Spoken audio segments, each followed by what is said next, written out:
Good morning, everyone. I would like to call this meeting to order and acknowledge that we are in Treaty One territory, the home and traditional lands of the Ojibwe, Cree, and Dakota peoples, and in the national homeland of the Red River Métis. Our drinking water comes from Shoal Lake 40 First Nation in Treaty Three territory. My name is Carrie Linklater. I am the chairperson this morning, and I am joined on the panel via Zoom with Ms. Linda McFadden and Ms. Valerie Warehan.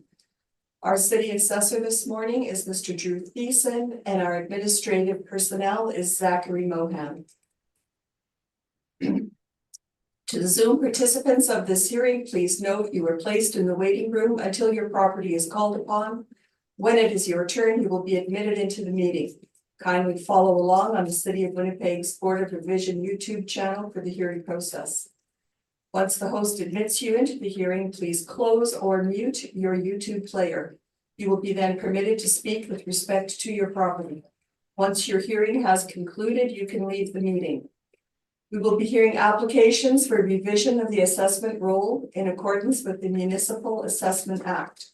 The matters for which revision is requested have been described in each application, and we will limit discussion to those matters. The statements that are made at this hearing are sworn testimony, and anyone speaking to the matters must be sworn in. Be advised that comparisons of assessments of properties are not considered evidence of market value by the board. The Board of Revision is appointed annually by City Council and is independent of it and the city administration. It makes decisions on the basis of the evidence provided at this hearing and issues a written order that will be mailed to all parties as soon as possible. Please note that the board's decisions with respect to an application may be appealed to the Manitoba Municipal Board if their matter pertains to assessed value or classification, or to the Court of King's Bench if their matter pertains to the application of exemptions from taxation.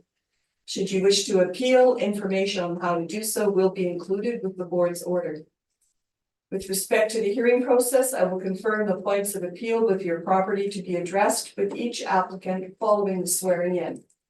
We will then have the assessor's testimony followed by questions that the applicant may have, and then the applicant's testimony followed by questions. Each side will have an opportunity to summarize if they wish. Once all of the evidence about an application has been brought forward, the applicant may leave.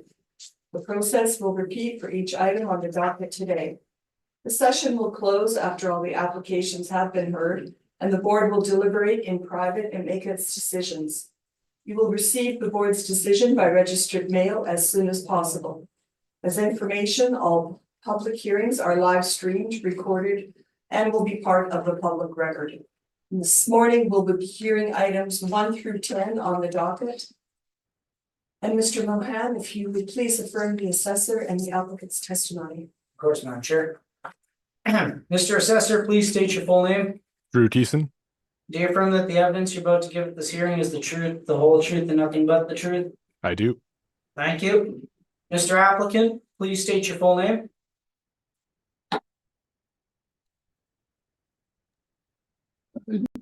Donald Oliver. Do you affirm that the evidence you're about to give at this hearing is the truth, the whole truth, and nothing but the truth? I do. Thank you. Thank you. Good morning, Mr. Oliver. Yeah, hello. Glad you could join us this morning. Mr. Thiessen is going to begin with your property. Mr. Thiessen, whenever you would like to proceed. Absolutely. Thank you very much. So the subject property has appealed both the 2023 and the 2025 assessments. We'll start with the 2023, which has a market value date of April 1st of 2021. The roll number is 1209180500. The address is 57 Middlegate, and it's in the Armstrong Point neighborhood. It's a 2.5-story build, single family dwelling built in 1909. Living area of 2962 square feet, has a full basement that is unfinished, has 1 full bathroom and 2 half bathrooms and 2 showers. Does not have central air conditioning, does have a fireplace, and does not have any garages, pools, or sunrooms. The lot size is 6155 square feet. The comparables are mostly all located in the Armstrong Point neighborhood, except for comparable 4, which is in the nearby Wolseley neighborhood. Comps 1 and 3 are 2-story builds. The other 2 are 2.5-story builds, as the subject is. They are all single-family dwellings built between 1912 to 1931, and they have living areas of 2,220 square feet to 3,001 square feet. They all do have full basements, and 2 of them do have finished basements, at least partially. Comparable 1 has a basically fully finished basement, and comparable 4 has a minimally finished basement of 241 square feet. That is about 20% of the basement. There is a little bit of variability between the bathroom counts of all the comparables relative to the subject. And comparable 4 is the only property that has a central air conditioner. Comparable 1 is the only property that does not have a fireplace. And then all of them have garages except for comparable 2. Comparable 1 and 3 have the built-in garages, and comparable 4 has a detached single car garage. Comparables 2 and 3 also have in-ground pools, and the lot sizes range between 39 square feet to 19,206 square feet. There are also land influences on comparable 1 being an Assiniboine adjacent property, and comparable 4 being an internal corner influence, which is at the corner of the back lane on Home Street. The time adjusted sale prices range between $525,300 to $875,300. And the time adjusted sale prices per square foot range between $175.04 to $362.59. Now, I did speak with the owner on August 8th prior to their original scheduled hearing on this property. I had reviewed the active and expired MLS listings at this point and noted that we appeared to have an inaccurate property record, which I verified with him through our discussion. At the time of the discussion, we did have a dwelling listed as a two-unit multifamily building, not a single-family dwelling as it is. So this was changed to reflect the accurate single-family dwelling that is present. At the time, I also removed a detached garage and a deck from the record and increased the effective age to reflect renovations that were done in 2012 along with the addition permit. The effective age added at that time was not sufficient based on upgrades that we were not aware of at the time, being that the scope of work laid out in the permit was just for an addition. It didn't state anything about the kitchen renovation or the removal of the kitchen to renovate a bathroom that were both done at the time as well. This is all verified through recent MLS listings as well as with the property owner.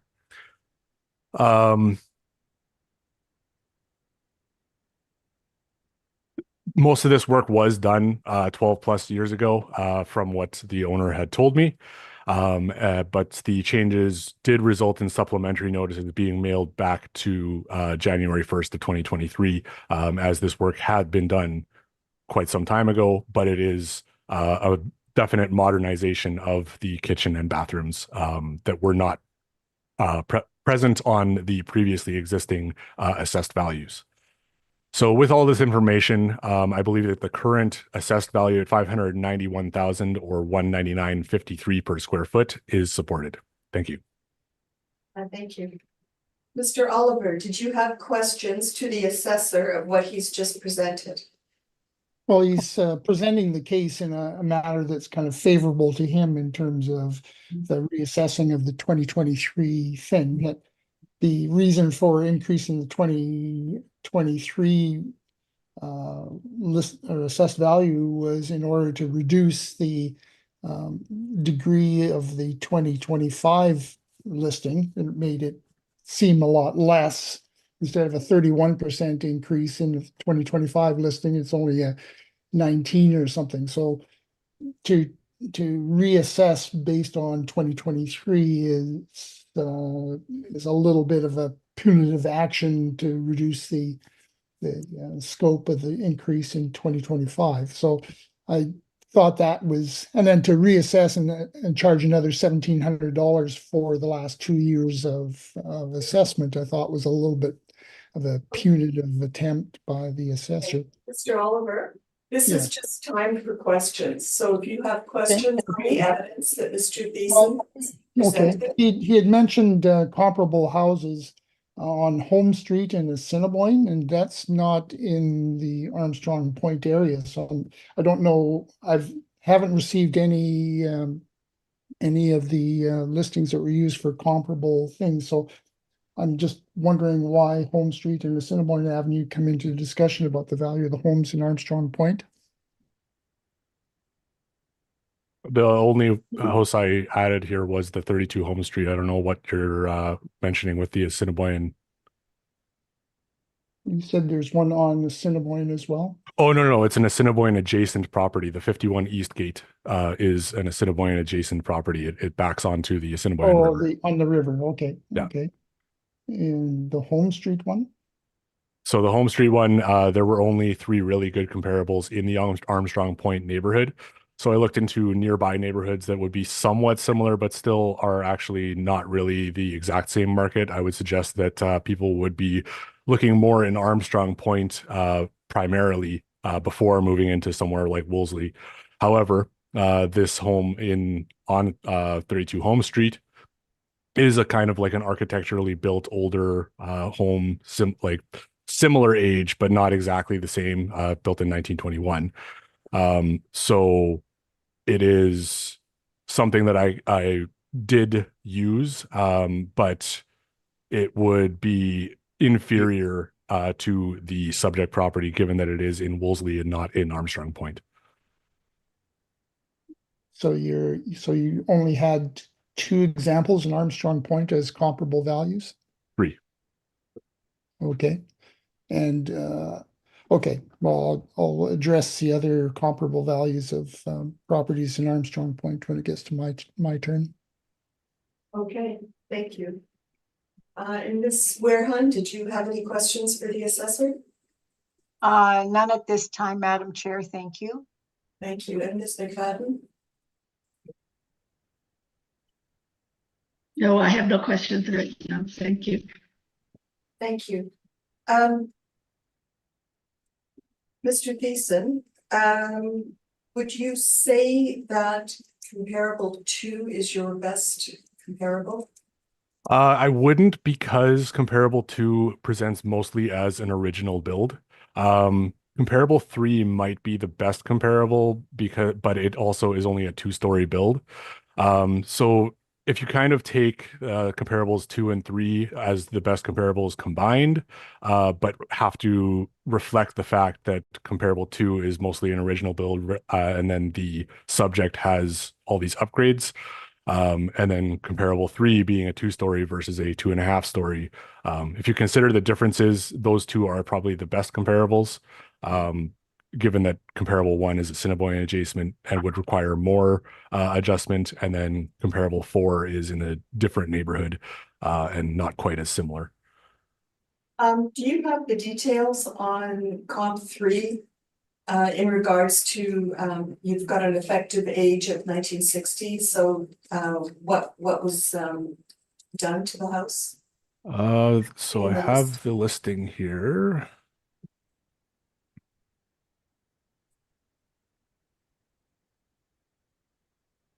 So the only things that they state in the actual listing itself as remodels was electrical. However, there were upgrades done, minor upgrades done to the bathroom, and then a minor upgrade over quite some time ago, probably in the 80s, looking at it, to the kitchen. All right, and do you know when this property was last inspected? I'm assuming that you did not inspect, correct? The subject property? Yes. Yes, so I do not know exactly when the last inspection was. However, in 2012, or I think it was actually in 2015, we did actually visit the property and left a card related to the addition permit.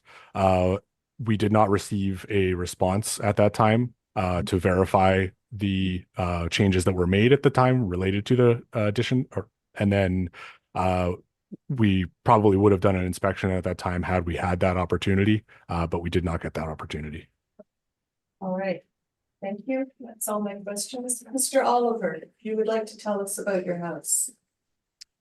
Okay, is this, like, are we talking about all three of the actions that happened on this house or just the ones on 2023 or what would you like me to talk about on this matter? Yes, well, we're dealing with 2023, but yes, just in general, tell us about your house. Thank you. Okay, well, in 2023, we had well, start from the beginning. This when we bought the house 25 years ago, it was actually a rooming house. The owner had lived on the main floor, and the top two floors were being rented out to renters. So when we purchased the house, um, we had gone through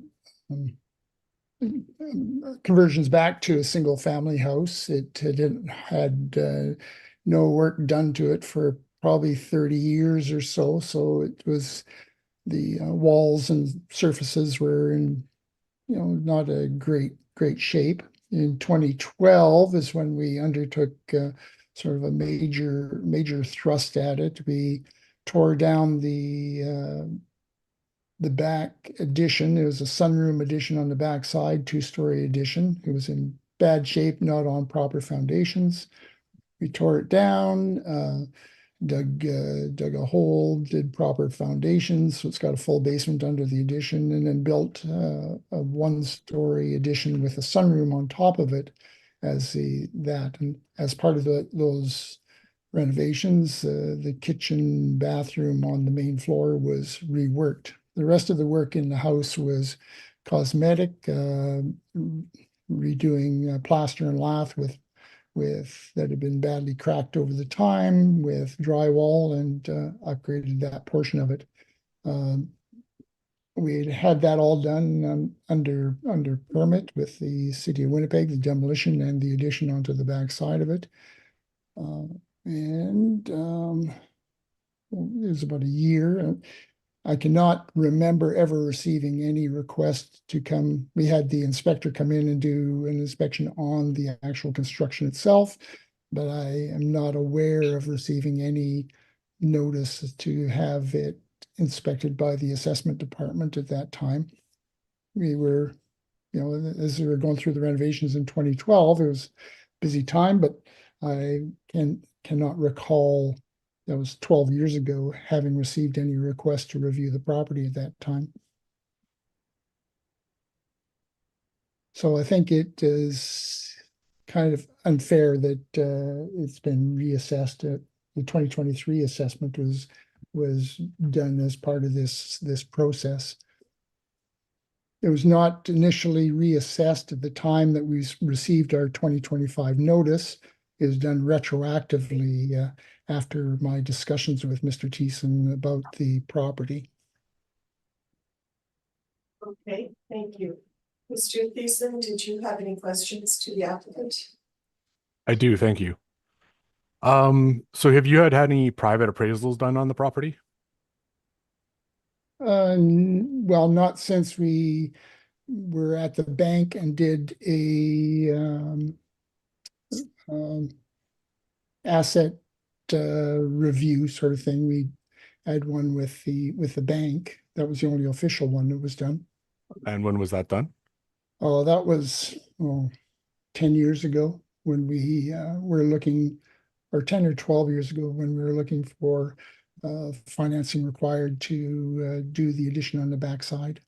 When we spoke on the phone, did you not tell me that there was a private appraisal done in 2021? Well, our real estate agent, when we decided that we were going to list the house, came and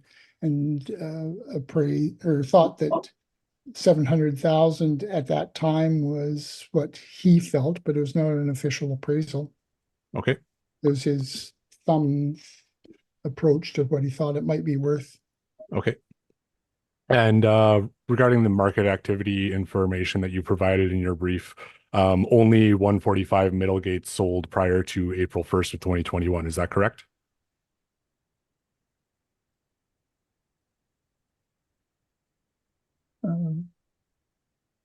The information I provided. Yeah. Which property was that? 145 Middlegate. I believe that's the only one that actually sold prior to April 1st of 2021. Is that right? Well, what ones I provided to you are for the action of the last 2 years, so I didn't provide you anything on 2021, I don't I- think. I think in the information that you provided there, I believe it actually had the 155 and 155 east and 145 middle, which is the same property. It had the list of like what the activity was over time, and I believe that there was a 2018 sale in there. Well, one, Yeah, so it shows on page 18. Um, it shows the sold price in September of 2018 for 715,000. yeah, I didn't provide you that information to you. I don't know where that's coming from. This was in your evidence. I don't think so. I haven't got it as anything in my file. I didn't provide anything to the board other than the last 2 years that information I received from our realtor on that. Yeah, this was all in the information from the realtor. And it has all of the market data on properties. So that's just what I saw. I was looking through all the information that you provided, and Oh, the I only see. one I saw, In the, okay, yeah, the only one I saw was that was actually a sale prior to April 1st of 2021 was that 145 Middlegate, which is also 155 Eastgate. yeah, I see the information that he provided, the larger spreadsheets in the back that I didn't summarize. Yeah, Okay. okay. Mr. Thiessen? Yeah. We don't have that information, so. Oh, you don't? No, we don't. I thought it was included as evidence. No, Oh, It I'm was sorry about part- that then. It was part of a package that I had sent and had a summary sheet at the top, and then it had actually the real estate information behind it as backup. Oh, okay. So I'll move on then. Hmm. And so I know you basically kind of said that you were looking to sell your property in 2021. You had a conversation with a realtor at the time. We're looking at that, yes. And when abouts was that in 2021? Because you said you had the value of 700,000. Oh, it's hard. I can't remember offhand. It would have been in the fall, I would think, probably. Okay. Okay. I have no further questions. Thank you. thank you. Ms. McFadden, did you have any questions to the applicant? Could you clarify for me when exactly the additions and the renovations were done, please, Mr. Oliver? Yeah, we in 2012 is when we decided that we would take a bold step and knock off the badly built existing addition to the back of the house and replace it with a new one on a proper foundation. So that was 2012, spring of 2013, in that range. We had it all closed in by the fall, and then drywalling in Okay. yeah, a little bit after that. Yeah, so it's 2012. Thank you, Mr. Oliver. And Mr. Oliver, what is the value that you think should be applied to your dwelling?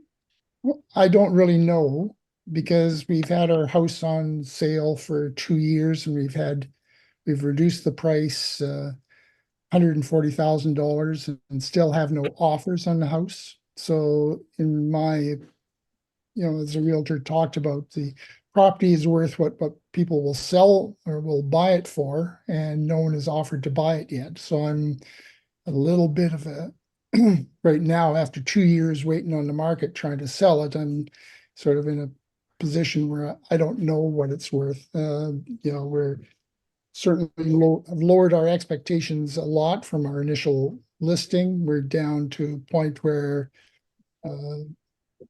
the realtor is a little bit dismayed as to why it's not selling. It's properly maintained. It shows well. I'm an architect, so all the additions we did to it were in keeping with the nature of the house. So so it shows well as that, but once again, it's a niche house because it's a character house. So the for some reason, we haven't found the right buyer for it. So what it's worth what the market will say, and we haven't had any offers, so I have no idea what the market thinks it's worth. What's the current listing? It's at 750. Okay, I had no offer. It's been there for, I'm just trying to think, probably 9 months. It's been at 750 and we've had no offers, even lowballing that amount. So what it's worth, I don't know. and prior to that, the listing was higher than that, you said? That was just at the time when the market was going crazy, just prior to hitting into unfortunately, we put the house on the market just as the interest rates were peaking out. So Okay, the houses under $300,000 and $400,000 stayed very active, and the market over 500,000 just kind of died at that point. You know, a real estate agent just talked about how difficult it's been to sell houses over 500,000 for the last couple of years. Yeah. okay, thank you very much, Mr. Oliver. That's all of my questions, Carrie. Thank you. Ms. Wareham, did you have any questions for the applicant? No, they were just answered, Madam Chair. Thank you. And likewise, mine was answered. We're gonna move on to 2025 for this property. And Mr. Beeson, whenever you are ready.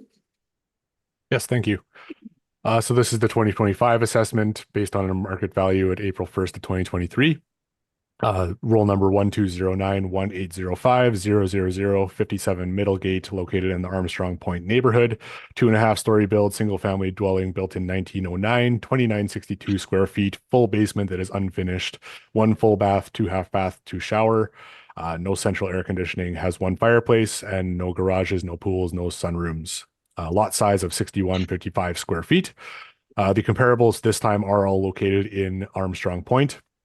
They are either 2.5-story builds or 2-story builds. Comps 1 and 3 are the 2.5-story, and comparables 2 and 4 are the 2 stories. They're all single-family dwellings built between 1895 to 1931. Living areas between 1954 square feet to 3788 square feet. They are all full basements, and 3 of the comparables, comparable 1 is the only one that doesn't. 3 of the comparables do have finished basements. Comparable 3 has a minimal finish, with only 33% of the basement being finished.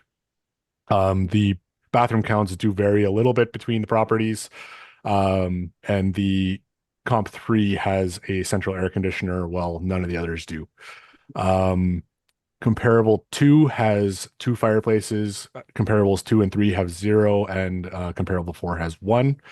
And they all have garages except for comparable 4, with comparable 2 having a built-in garage, and comparables 1 and 3 having detached garages, 1 being multiple car garage and 3 being a single car garage.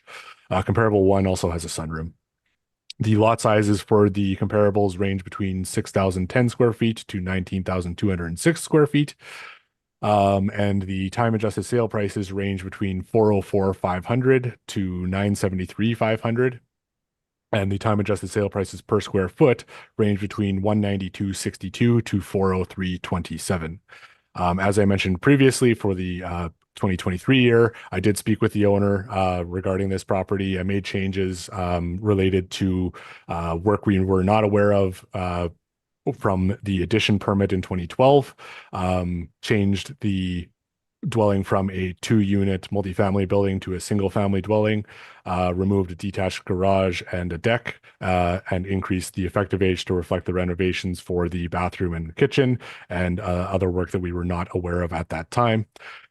We did leave a card in the 2015 time that we did not receive a response to, so we did not get an inspection done on the property. We're not able to verify what the total scope of work was done on the property at that time.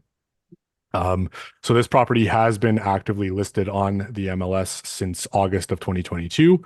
including an active listing at the reference date at the time was asking for $849,900, and that was reduced from the initial asking price of $889,900. As mentioned during the hearing of the 2023 value, the owner verified that they had the realtor out who said that the value was about 500 or 700,000, sorry, in 2021. And based on all this information, I believe that the current assessed value at 693,000 or 233.96 per square foot is supported. Thank you. Okay, thank you. Again, Mr. Oliver, did you have any questions to the assessor of what he's just presented? I haven't been provided with the comparables, so I have nothing to base any questions on the comparables. Once again, say I'm unaware of any card that was left us for in terms of the evaluation of the property. He had mentioned that the listing had been reduced, I guess, on 2023 times, but the property has now been reduced even quite a bit lower than that, like I have responded to the board about. So we've the property asking price on the property has dropped over $140,000, and once again with no offers at this point. So no, I nothing to add to that. All right, thank you. Ms. Warehan, did you have any questions for the assessor? I do not, thank you. And Ms. McFadden? Mr. Thiessen, I'm wondering, between 2021 and 2023 assessment and 2025, what changes occurred in the market other than increases in interest rates that would justify an increase in the value of this home? Well, there was an increase in the market over that time. There was also a decrease towards the end of that period. But overall, sorry, I didn't catch that. I didn't catch what you said there. Yeah, sort no of worries. glitched. So there was an increase in the market over that period of April 1st, 2021 to April 1st of 2023. However, there was also a bit of a decrease towards the end of that period. But overall, there would be an overall market increase over that period of 2 years. Okay, thank you. That's all my questions. Thank you. And Mr. Thiessen, can you just confirm to me what the house is currently listed for? Currently, it is 819.9, I think. Or no, that was not the current one. So hold on one second. I'm just going to pull that up. It's 74.9. 749.9. Yeah, sorry. 749. Okay, thank you. Thank you, Mr. Oliver.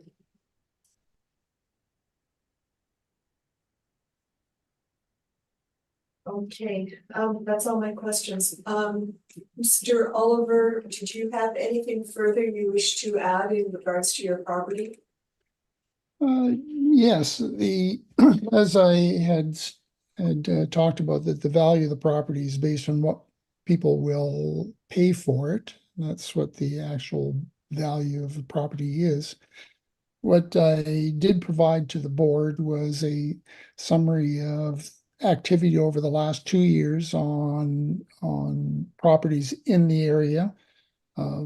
Most of the properties in that summary have had their values, their sell or reduced values decreased considerably. Some of them sold for $200,000 less than what their asking price was originally.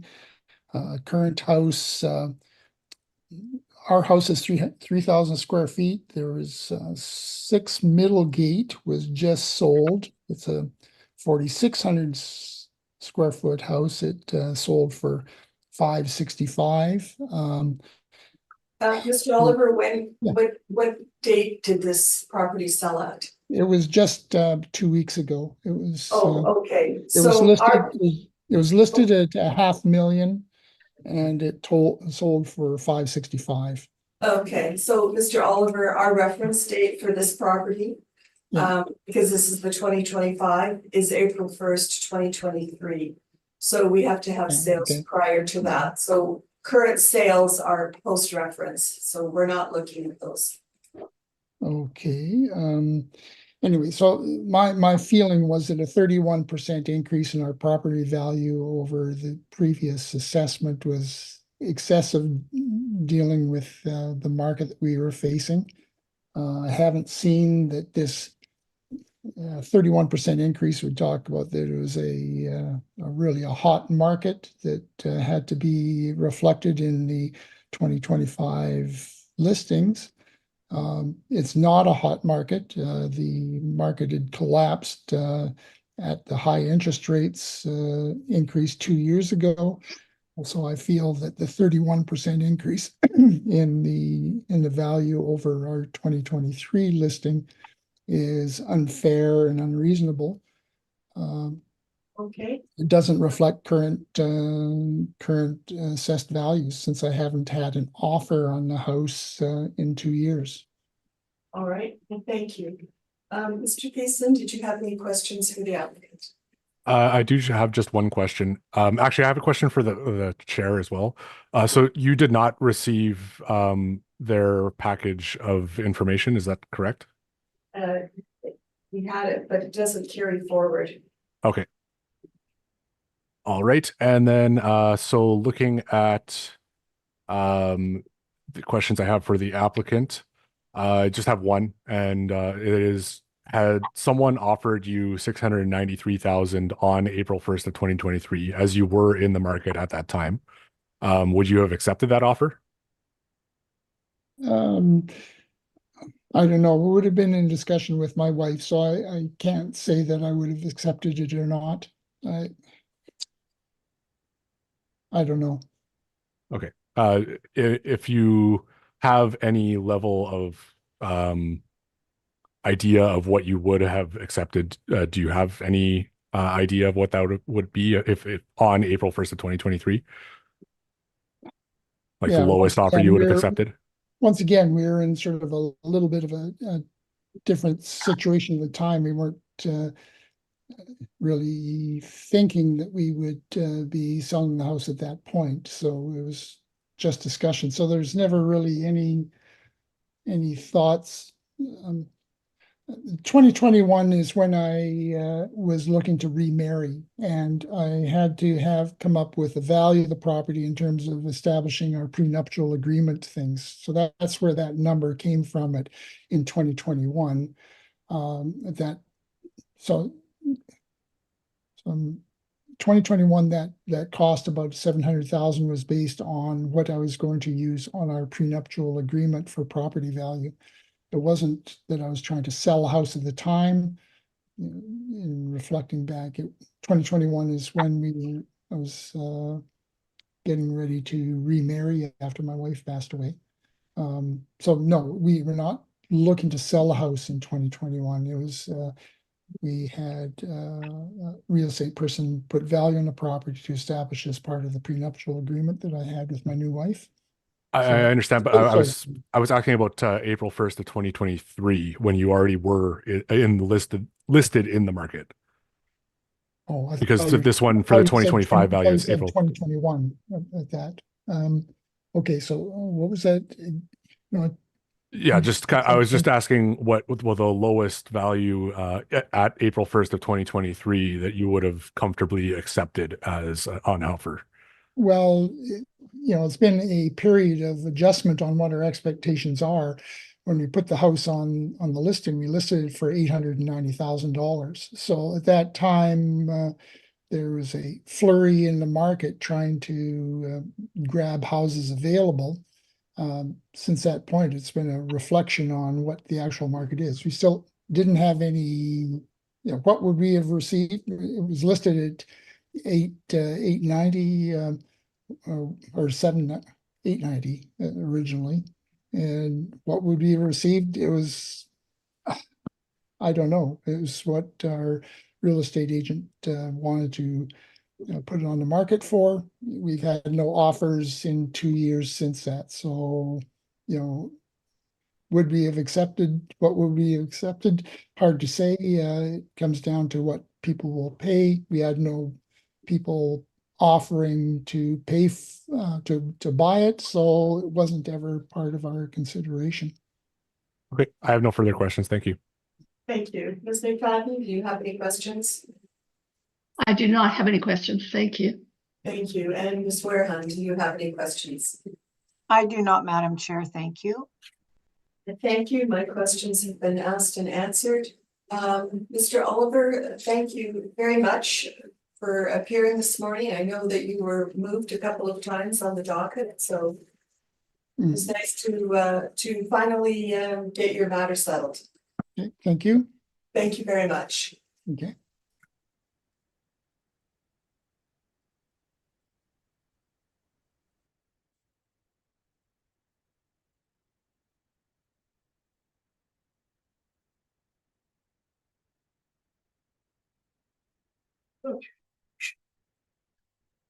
Mr. Oliver. Sir? Yeah. Like the schedule. The docket. Yeah. Great, I'll solve it. Yeah. Okay, we are going to proceed to 147 Davos Street. And if you could swear in Mr. Mr. Applicant, can you state your full name? Marcelo Navarro. Do you confirm that the evidence you're about to give this hearing is the truth, the whole truth, and nothing but the truth? I do. Thank you. You may be seated. We are proceeding to item 3 on the docket. Whenever you are, and there is a confirmation on this property. But Mr. Thiessen, please proceed whenever you are ready. Absolutely. Thank you very much. So the subject property is located at 147 Davos Street. It is roll number 06060011400. It's located in the North St. Boniface neighborhood. It is zoned as R2 and M2. And the lot size is 4,031 square feet, and it has a rail line influence with the raised rail line running just south of it. The comparables are located in either, or no, they're all in the central St. Boniface neighborhood. They are all zoned as R2. Lot sizes between 3087 square feet to 3189 square feet, and comparables 2, 3, and 4 all have commercial adjacent land influences. The time adjusted sale prices range between 188,900 to 217,600. And the time adjusted sale prices per lot size ranged between 59.23 per square foot to 70.49 per square foot. The current assessed value is 70,000 or 17.37 per square foot, and I believe that that value is supported. Thank you.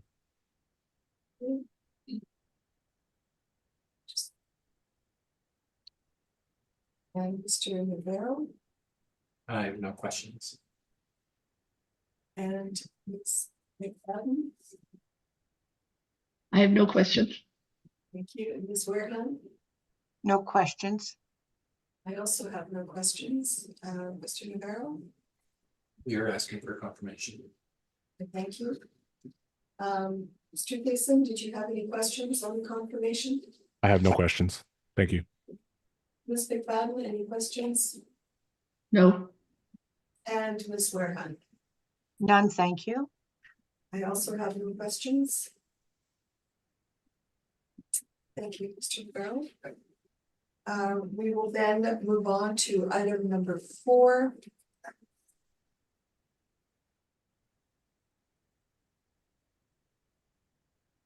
Another property on Dartmouth Street. Mr. Thiessen, whenever you're ready. The subject property is on Darville Street, roll number 06060116000. It is located in the North St. Boniface neighborhood. It's a vacant land zoned as R2 and M2. lot size of 8052 square feet, and it has the rail line influence with the raised rail line running to the south of it. The comparables are located either in the North St. Boniface, Central St. Boniface, or Norwood East neighborhoods. They are all zoned as R2, with lot sizes between 5694 square feet to 7709 square feet. Comparable 2 has commercial influence. Comparable 3 has community rec building, golf course, and light traffic influence. And comparable 4 has external corner and medium traffic influence. The time adjusted sale prices range between 147,600 to 324,700, and the time adjusted sale prices per lot size range between 25.92 per square foot to 46.91 per square foot. The assessment is currently 135,000 or 1677 per square foot, and I believe that that value is supported. Thank you. I thank you. Mr. Rivera, questions? I have no questions. Thank you. Thank you. Ms. McFadden, questions? I have no questions. Thank you. Thank you. Ms. Wareham? None, Madam Chair, thank you. I also have no questions. Mr. McFarrow, if you would like to proceed. We're asking for confirmation. Thank you. Mr. Thiessen, any questions? No questions. Thank you. Ms. McFadden, any questions? No questions. And Ms. Wareham, any questions? No questions, thank you. I also have no questions. We'll move on to item 5, 33 Craddock Avenue. And Mr. Thiessen, whenever you are ready. Absolutely. Thank you very much. So the subject property is located at 33 Craddock Avenue, roll number 080-042-36500. It is a vacant land, parcel use of vacant land 1. Neighborhood area is the Worthington area, zoned as an R1M, lot size of 4969 square feet, and it has commercial adjacent and hydro line influences. The commercial is, I believe, for the George's Burgers building that is to the east or the west of it. And the hydro lines run to the south of it in the hydro corridor. The comparables are located in the Lavalley, St. George, and Varennes neighborhoods. The lot sizes are between 2,499 square feet to 5,081 square feet, and the time adjusted sale prices range between 145,000 to 180,200. And the time adjusted sale price per lot size ranges between 32.71 per square foot to 64.91 per square foot. The comparables I have provided, 3 out of them were sold as improved lots. However, they were demolished shortly after the purchases. Comparable 1 had the demolition applied for 6 months after the sale. Comparable 3 had the demolition permits actually applied for prior to the sale, and the same situation with comparable 4. So the cost potentially was included in the actual purchase price. It's tough to say for sure without having spoken with the people who did the demolition. The current assessed value is 150,000 or 30.19 per square foot, and I believe that that value is supported. Thank you. I thank you. Questions, Mr. Navarro? Yes, Mr. Thiessen, for the comparables that you noted that had improvements on site at the time of the sale, did you look at any of those improvements? I did not. Okay. Okay, that is the only question regarding that. Regarding the property's location, would you say that except for the properties that are to the east of the subject, everything around it has some type of influence on it, commercial? So to the north, to the west, to the south? Are you speaking about the property, like the comparables I have here, or? No, I'm speaking about the subject itself. Yeah, it has the parking lot to the north, to the south, it has the hydro corridor, to the west, it has the George's Burgers building, as I had mentioned. Okay. And do any of the subjects have those influences? They do not. And is there a water main on this property? So to the south of this property, there is a main line that runs for the water that does service the two properties to the east of it. But I do not believe that the water is actually directly connected on this property at this point. Perfect. Those are my questions. Thank you. Thank you. Ms. Warehan, any questions to the assessor? They were just answered. Thank you, Madam Chair. You and Mr. McFadden? No further questions, thank you. I just have one quick question, Mr. Thiessen. You don't have any comparables in the Worthington area where the subject property is, correct? Yes, it's very difficult to find vacant land comparables, even with the demolition. I tried to find whatever I could with a similar lot size, and this is what I ended up with in just the general St. Vital area, which I felt was a reasonable representation of the subject. And so your comps 1 through 4 do not have any, I'm going to say, undue influences on them, correct? Correct. Okay, but the subject property does. It has the commercial adjacent restaurant and hydro lines. Correct. Okay. And you don't think those are negative influences? Well, what I actually had a look at was the properties to the east. 45 Craddock Avenue actually did sell in 2021. And looking at the sale price of that property, it didn't appear to have any major negative influence on the price. It is a newer build there, but it didn't actually appear to actually really affect the value of the sale. And even with that MLS listing, it was advertised as an out of the way, quiet location. And so. Okay. Oh, sorry. The hydro lines, they're above or below? Above. It's the major hydro lines that run parallel to Abinogi-Mekina. Right. Okay, thank you. That's all my questions. Mr. Navarro, if you would like to proceed.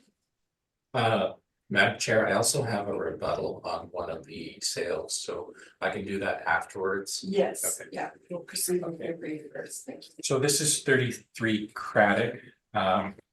It is a little enclave in its own, and you can see the picture of it on page 6. And this will give you some perspective as to what is around this property. So you can see that to the north there is a parking lot. To the west there is another commercial parking lot, which is part of the George's Burgers property. And to the south there is additional parking and an empty lot where hydro lines run through. So there's no potential for development there. And you can see that most of the surrounding uses around this little enclave are commercial along St. Mary's Road and institutional around it, or multi-residential. So this is probably a holdover of what was there post-World War II, and then development changed around it over the years and decades. So it is a little enclave. I don't know whether this is the highest and best use of the property at the time. I don't think there's anything else that you can do with this site other than build a house on it, but you know, the point is that you would be building a house in an area that's not typically where houses are built anymore. And you can see the change in the neighborhood. So what I would say about the property on page 7, again, you can see that some of the properties beside are, I'm not exactly sure what they are. And, you know, from my perspective, the this would make more sense in terms of consolidating these parcels into one. So on page 8, usually the highest and best use is the current use, and we're not saying that you can do anything other than build a single family residential dwelling on this. However, there would be some costs incurred in that because of those things that are missing. The influences would also limit what you would build on it. Some people might not like to build in this area, so it might have some trouble selling. However, as a single residential site, that's what it is. We think that it could achieve a higher and better use if it was consolidated with the surrounding sites. So this is one of those cases where a property may not achieve a higher and better use without actually being part of an assembly. And I don't know if that's really in the fortunes for this property, but I don't see this being a favorable site. So we've used the direct comparison approach on page 10. You can find my direct comparison. Some of the sales are older, some of the sales are more recent. Number 3, 4, and 5 are obviously the more recent ones, and I can take you through each one of them. So index 1, again, sold in 2017. House was built on it. I guess the main point with this one is that really there's no obstructions here. You're going to build because it's in a good neighborhood, good location. There's no side influences. It's good infill. And that would go for number 2 as well. Same type of property. Superior in our opinion to the subject. There's no real influences on the property. And you're going to want to build in a location like this. Number 3, again, good location, but it lacks services. So no extension of services would be necessary to develop this site. However, there are sites just east of it, and you can see the picture at the very bottom. You can see the red teardrop there, and right to the right of that are properties that have been developed. So while it lacks some of those services, it probably could be extended in the future. Again, that's probably why it's sold so low. In terms of index 4, this is a corner lot on Austick Avenue East. No services, directly adjacent to commercial. Kind of in a little bit of an enclave, very similar to our subject, if I would say. So other than our subject having some influences and lacking a water main, this one lacks a water main and sugar main. So there would be additional cost of developing this one, and the price is reflected in that. Index 5 is close to our subject. It's just directly east of it. And in terms of what we see here, it's superior. Obviously, you can see that they easily developed a new house on it. So no major influences on it. It would have been, a favorable site to buy simply because it's a good location, and there's no major influences on that. So this is where we've deviated from the assessor and the model. We think that those influences would have a major effect on this property. It's one of the reasons it hasn't sold. So it's 4969 square feet. We've priced it at $12.75. It's kind of in between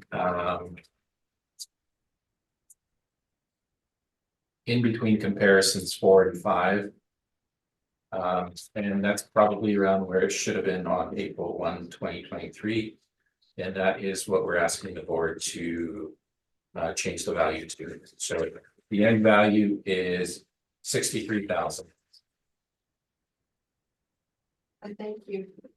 Any questions, Mr. Gleason? I do. Thank you very much.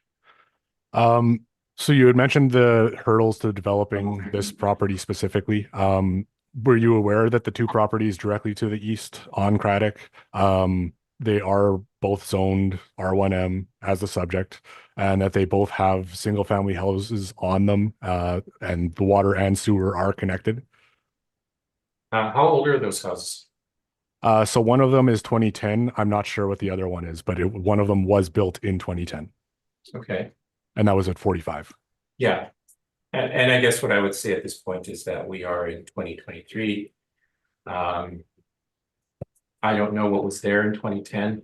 Things may have changed since then, so I would say that for now, that's what we're looking at. We're trying to adjust the value based on what we're observing in, closer to the reference date of April 1, 2023. So I observed some of the sales that you looked at. I actually looked at some of those sales and came to the conclusion that I can't use them simply because I don't know what value to take off of those lots based on the improvements that were there. These were essentially, I think, clean sales. Show, yeah, I think we're at odds. Okay. So were you also aware that this subject property in 2013 still had a house on it as well? Was Yeah. demolished in 2013. Yeah. So again, the question that I would ask is why it hasn't sold. And I think a lot of people would probably not want to build, close to the hydro lines or with commercial influences beside you. That's my speculation. That's what I'm trying to convince the panel that most people, I think, would look at it and say, no, I can probably find something better. Okay, so you said why hasn't it sold, but have they listed the property at all? I'm not sure. No, I can't say for sure. I did not see any listings, so I don't believe they have listed it. So that might be a major reason why they have not sold. So the properties to the east, and then this subject property existing in 2013, they're all connected, or are connected to the water main at the south of the property across from Craddock. So do you agree that it would likely be fairly easy to just reconnect the water at this site as well? I would say that the cost is not as inexpensive as you say it is. So I don't know exactly where the water main is, whether it's 20 feet. And so I would say probably at least $10,000, if not more. Okay, because I was looking at the public works fee schedule for local improvements, and they estimate cost per frontage foot, and then for water mains that it's $165. And generally speaking, sewer frontage and water frontage are about the same. So with that being 49.53 feet as provided in your brief, if you take the 165 multiplied by that 49.53, then we're looking at an estimated cost of $8,172.45. So not quite the 10,000 and over that you had mentioned. It is just an estimate though. So that is just some supplemental information there. And then with the other properties that are unserviced, it doesn't really look like you could easily service these properties based on where the water and sewer lines are. Did you know where the sewer lines and water lines were relative to the subject, or relative to those properties, to get an idea that like whether it would actually be easy to service them or not? Yeah, I don't know, and I think there's a physical separation between those parking lots and the subject and the next water main that would be close to where the George's Subs is. So I think it would be probably quite expensive because you'd have to tear up concrete to pull in a water main from the west. the water main and sewer main would have to come directly from the east, where the other properties are. So. No, I don't think that's really, something that's really being considered. We know that there's no water main, so there would be an additional cost to service this site. And again, there's the influences that are beside it, so. Okay, and then so for those two properties that are unserviced in your comparables, were you aware that it looks like you would actually have to go through private property to access the water or sewer lines? Okay, yeah. And, No, and so like that would likely greatly affect the sale price, right? So like what you have provided with the 30,000, I think it was, and 30,000 and 7,500 sale prices, that likely was taken into consideration by both the buyer and the seller. Would you agree? for which sales? For 3 and 4.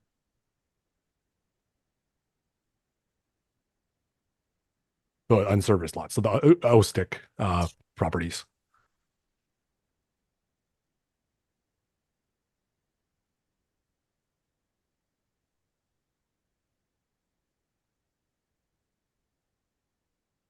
Yeah, so Oustick, the first one, 3, clearly there's no frontage for water or sewers, so that would have been taken into account in the sale price.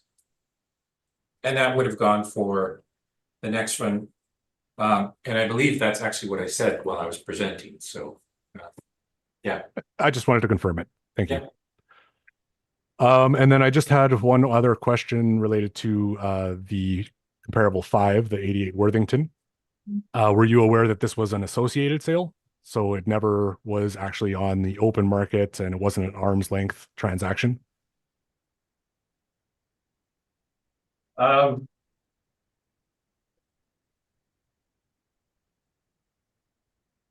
wasn't. I thought I had actually found this in the MLS.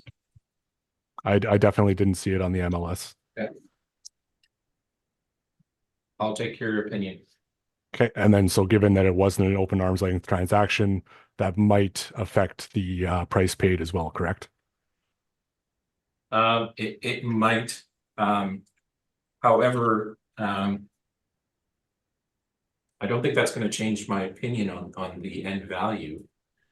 I think you're going to have a harder time marketing this type of property simply because of the issues with it. So, you know, the influences I think are real, especially the one to the south.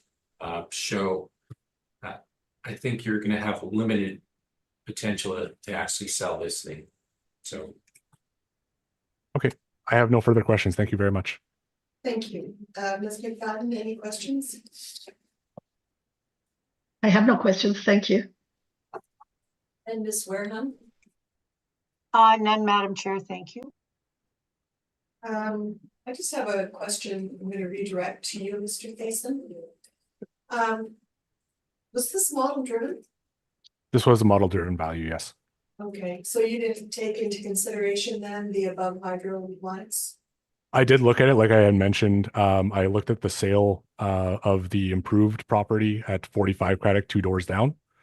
And it didn't appear to be significantly affected by the presence of those hydro lines, nor the commercial adjacent that it would have as well with the apartments across the street.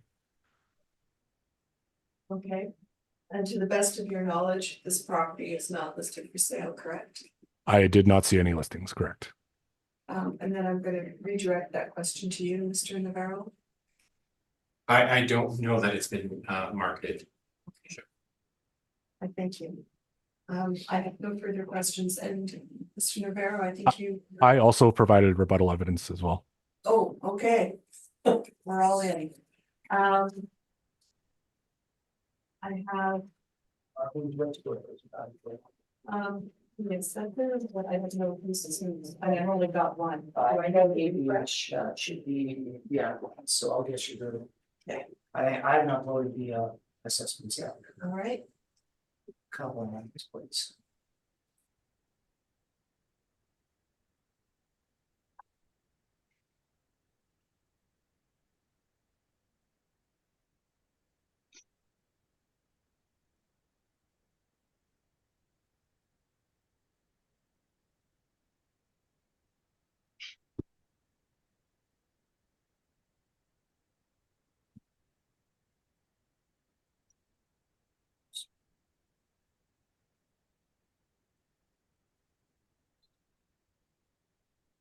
Okay, we should have it now, and I'll put it in the ship.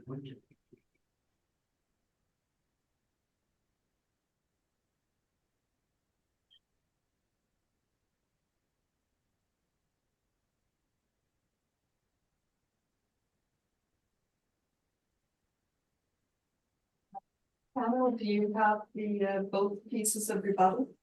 I'm just uploading theirs now, Oh, okay. I'll send it to the applicant in momentarily. I don't have his rebuttal evidence either. Okay, yeah, I'll send it to you momentarily, Mr. Assessor.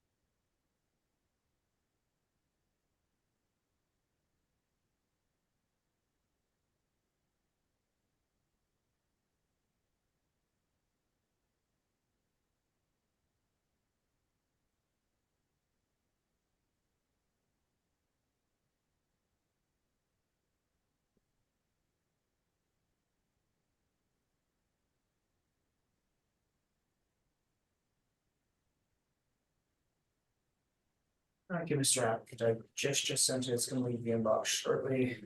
And then, Mr. Assessor, I'll send you your copy now of the applicants. Thank you.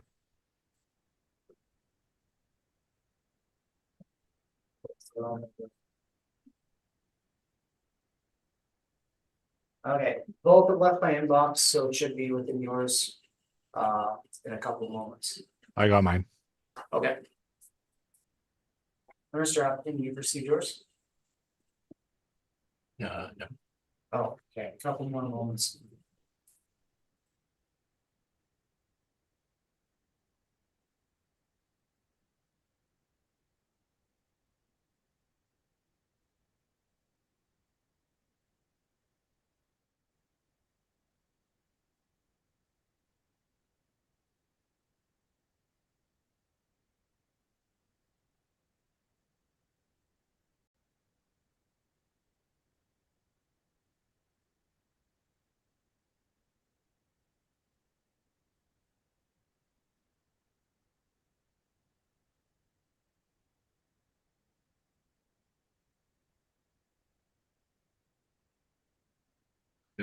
You have it, Mr. Mayor? Yeah.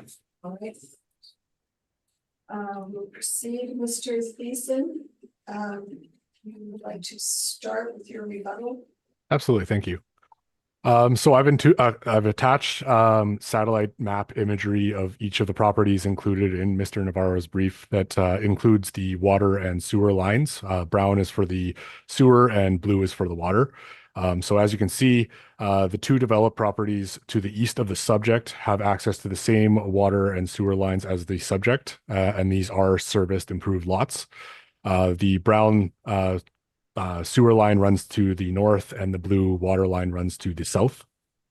For the other properties, the ability to tap into sewer and water is also shown, with the properties on Lorraine, Kingswood, and Worthington being the most similar in their ability to actually access the services, as the two Oustick properties would likely require access to one or both services through private property, if they are even accessible at all. So with these two sales being the lowest of the five, it appears that this was heavily taken into consideration by the buyers and the sellers. So that is what I wanted to present with my rebuttal. Thank you. Thank you. Mr. Navarro, questions? Okay, so I'm not understanding the map, the first one. So you're saying that the water main is it the brown line? Water main is the blue line at the bottom to the south of the property across the undeveloped Craddock Oh, Avenue. okay, the south bit. Okay, that's the water. Yeah. Okay, and the sewer is, To the north. It's along the back lane entryway of Craddock. okay.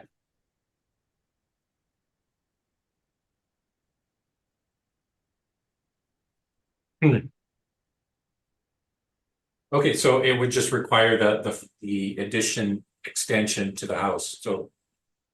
That's about it. It would Yeah. appear so, yeah.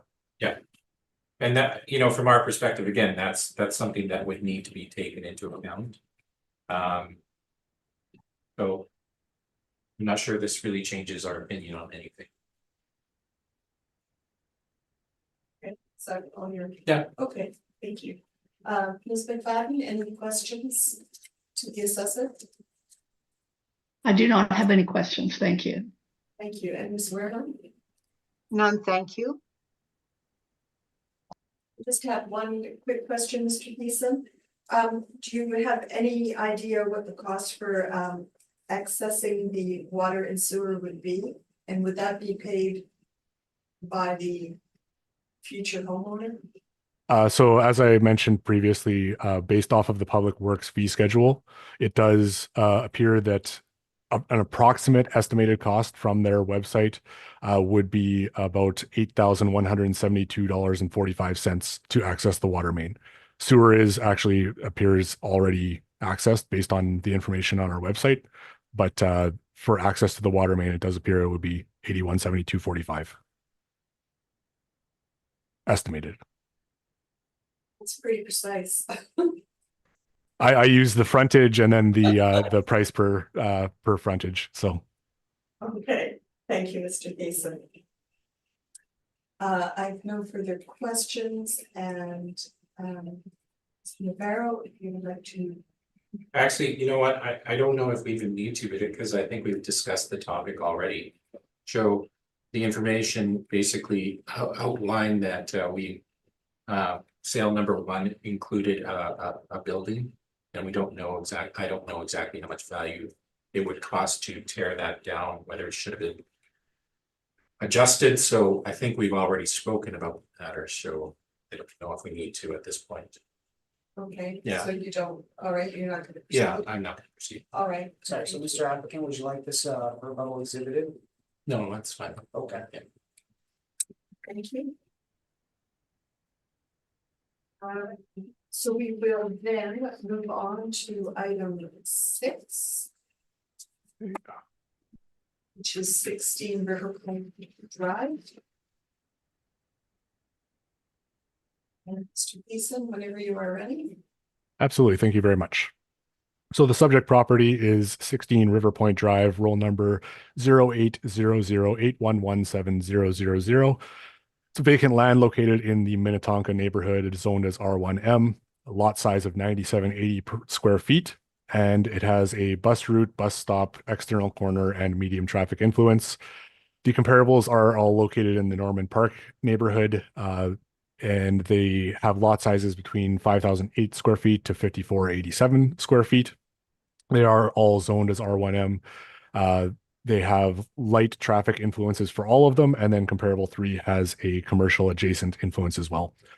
The time adjusted sale prices range between $172,500 to $215,000, and the lot size time adjusted sale price is $34.44 per square foot to $39.20 per square foot. I believe that the current assessed value at $49,000 or $5.01 per square foot is supported. Thank you.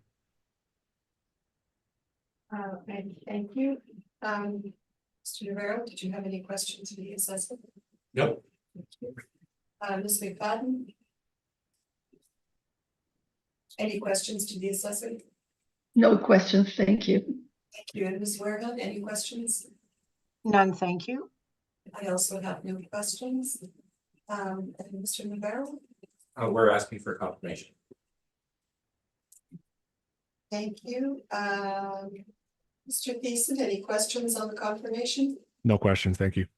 And Ms. McFadden, any questions? No questions. Thank you. And Ms. Wareham? None, thank you.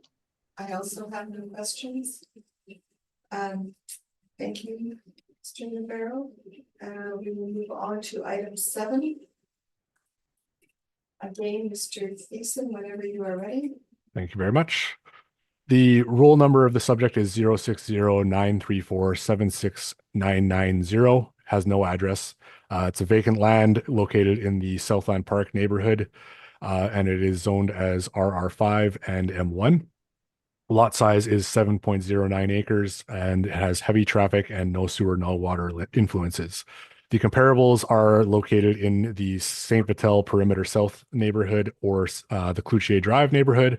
They are all zoned as RR5 as well, with lot sizes between 2.84 acres to 5 acres. They all have the no sewer, no water. Comparable 2 has a school, and comparable 3 has Red River adjacent. The time adjusted sale prices range between 268,800 to 781,300, and the time adjusted sale prices per lot size range between 53,756.54 per acre to 248,988.04 per acre. I believe that the current assessed value at 323,000 or 45,527.11 cents per acre is supported. Thank you. Thank you. Mr. Navarro, questions? No questions. Ms. McFadden, questions? No questions, thank you. And Ms. Wareham, any questions? None, thank you. Thank you. I also have no questions. And we would proceed, Mr. Navarro. We're asking for a confirmation on this one and the following 3, so. Yes. Yeah. Just. And thank you. Questions, Mr. Gleason? No questions. Ms. McFadden No questions. and Ms. Wareham. None, thank you. Also have no questions. Thank you. We will proceed to item number 8. Roll number 060-934-77055. No street address, located in the Southland Park neighborhood, RR5 zoned and vacant lot. Lot size of 67,146 square feet. No sewer, no water. The comparables are located in the South St. Vital, St. Vital Perimeter South neighborhood or the Wilkes South neighborhood, and have lot sizes between 45,791 square feet to 85,082 square feet. They are all zoned RR5. Comparable 1 has an easement, and comparable 4 has a commercial adjacent influence, and all of them have no sewer, no water. Time adjusted sale prices range between 206,700 to 496,200. And the time adjusted sale prices per lot size range between $2.43 to $8.13 per square foot.